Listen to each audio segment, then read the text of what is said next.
Hi friends, निशा veg food में आपका स्वागत है। तो चलिए मिलकर बनाते हैं एक मज़ेदार रेसिपी को। आप कैसे हैं फ्रेंड्स? उम्मीद करती हूँ कि अच्छे और स्वस्थ होंगे। तो आज हम बनाएंगे बहुत ही हेल्दी तरीके से टिफ़िन की रेसिपी फ्रेंड्स, और हेल्दी टिफ़िन बनाएंगे बच्चों के लिए। आप इसको किसी टाइम भी खा सकते हैं। इसके लिए मैंने ये एक बड़े प्याज रफली काट लिए हैं, और वो जो शिमला मिर्च के टुकड़े हैं ना फ्रेंड्स, वो जो उस दिन हमने शिमला मिर्च का भाजा बनाया था, तो वो टुकड़े जो बच गए थे वेस्टेज, उसको फेंका नहीं, फ्रिज में डाल के रख दिया था फ्रेंड्स। तो अब हम इसका पराठा बनाएंगे। तो एक चॉपर लेंगे, मैनुअल चॉपर, उसमें शिमला मिर्च डालेंगे और प्याज जो काटा है उसको डाल के हम चॉप कर लेते हैं, बारीक चॉप कर लेंगे। इस तरह से आप पराठे बना के खा सकते हैं, चाय के साथ, टिफ़िन में बच्चों को दे सकते हैं। बहुत हेल्दी तरीके से ये बनकर तैयार होता है फ्रेंड्स, और यकीन मानिए कि इतना स्वादिष्ट होता है कि बच्चे पूरा टिफ़िन साफ़ करके आते हैं, और बहुत ही अच्छा बनता है। आप इसमें और भी सब्जियां ऐड कर सकते हैं, गाजर, बीन्स, कुछ भी। बहुत टेस्टी सुपर डिलीशियस बनकर तैयार होता है। अब हम चॉप कर लिए हैं। इसमें अब हम एक बर्तन में शिमला मिर्च प्याज को निकाल लिए, थोड़ा सा नमक ऐड करेंगे और अच्छे से मिक्स कर देंगे और 10 मिनट के लिए रख देंगे। इसका पानी इसमें से निकल जाएगा। ये सब्जियां बहुत ज़्यादा पानी छोड़ती हैं। इसको 10 मिनट के लिए रख देंगे। अब देखिए 10 मिनट हो गए फ्रेंड्स। अब हम पानी निचोड़ लेते हैं। देखिए, तो हाथों की मदद से अच्छे से निचोड़ेंगे, दबा दबा के निकाल लेंगे, नहीं तो पराठा स्टफ करेंगे तो हो नहीं पाएगा, बहुत ज़्यादा पानी रहेगा। देखिए कितना पानी निकल रहा है। देखिए इस तरह से हम सारे इंग्रेडिएंट्स को अच्छे से निचोड़ लेंगे और एक प्लेट में निकालते जाएंगे। अभी मैं दिखाती हूँ। देखिए इतना ज़्यादा पानी इतने थोड़े से सब्जी में से निकला है फ्रेंड्स। इसको अलग रख देंगे, फेंकेंगे नहीं पानी। इसको दाल में डालेंगे या किसी सब्जी में ऐड करेंगे, या आटा गूँथने में ले सकते हैं। अब हम सूखे इंग्रेडिएंट्स में डालेंगे चने का सत्तू, सिर्फ 1 चम्मच।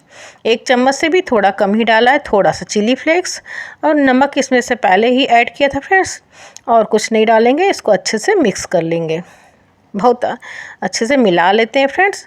हाँ फ्रेंड्स, आपको मेरी रेसिपी में कुछ भी अच्छा लगता है तो प्लीज़ मेरे चैनल को ज़्यादा से ज़्यादा लाइक करें, सब्सक्राइब करें, और आप मेरे चैनल में नए हैं तो आप सब्सक्राइब करें और बेल आइकन दबाना ना भूलें।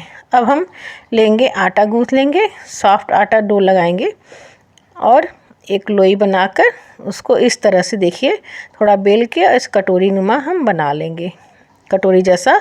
अब ये देखिए इसको स्टफिंग तैयार की है ना, इसको इसमें अपने अकॉर्डिंग आप अच्छे से स्टफ कर दीजिए, और हाथों की मदद से दबाते हुए, इस तरह से दबाते हुए फ्रेंड्स, इसको हम ऐसे रोल करते हुए, घुमा घुमा के रोल करते हुए स्टफ कर लेंगे।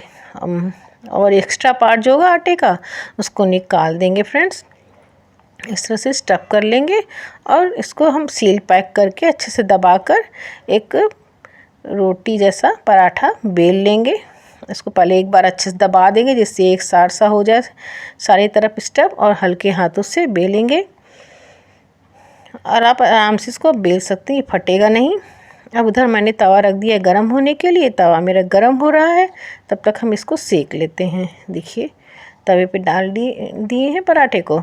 अब इसमें हम घी लगाकर, ऑयल, घी, रिफाइंड, शुद्ध घी, कुछ भी आप लगाइए, लगाकर अलट पलट कर अच्छा लाल होने तक सेक लेंगे फ्रेंड्स। देखिए इस तरह से अलटते पलटते हम सेक लेंगे फ्रेंड्स। इस तरह से आप किसी टाइम भी बनाकर खा सकते हैं, खिला सकते हैं बच्चों को, टिफ़िन में दीजिए। बच्चे तो पूरा फिनिश करके आते हैं। मेरे बेटे को तो ये पराठा, मिक्स वेज पराठा बहुत पसंद है। पहले तो वो शिमला मिर्च बिल्कुल ही नहीं खाता था, पर मैं इस तरह से बनाकर उसको देती हूँ तो वो पूरा टिफ़िन फिनिश करके आता है फ्रेंड्स। इस तरह से आपके भी बच्चे पूरी सब्ज़ी अच्छे से खा लेंगे। अब देखिए एकदम लाल गोल्डन होने तक इसको अच्छे से अलट पलट कर सेक लेते हैं। इसी तरह से दूसरा पराठा भी बनाती हूँ। इस तरह से 2 पराठे अच्छे से बन गए स्टफिंग वाले। इस तरह आप कोई भी सब्ज़ी आप इसमें ऐड कर सकते हैं, जो बच्चे ना खाते हो उसमें आप ऐड करिए, भर भर के सब्ज़ी। इस तरह से पराठे बनाइए, एंजॉय कीजिए। Bye bye, take care.